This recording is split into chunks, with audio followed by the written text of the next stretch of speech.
This is our question to the government of India. Therefore, respectfully standing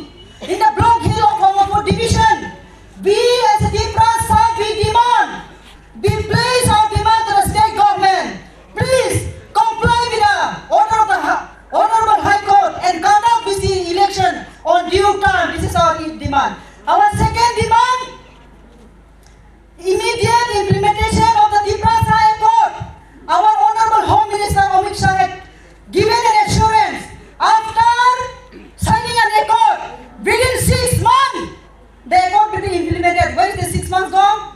Where is the 6 months gone? We are bound to raise our voice against your commitment. Against your commitment.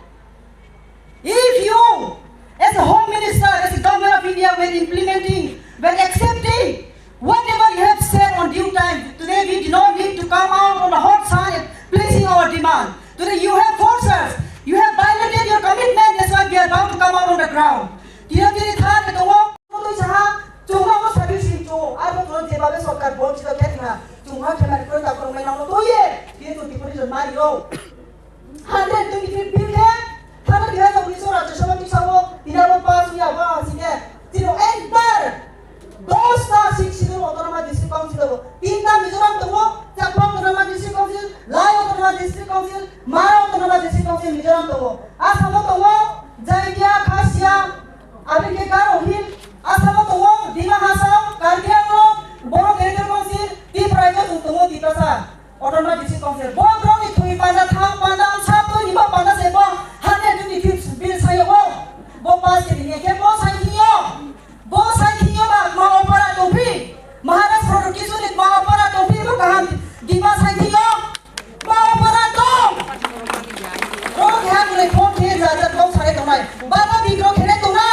Maharashtra long live, Tipra long live, jotono hambai.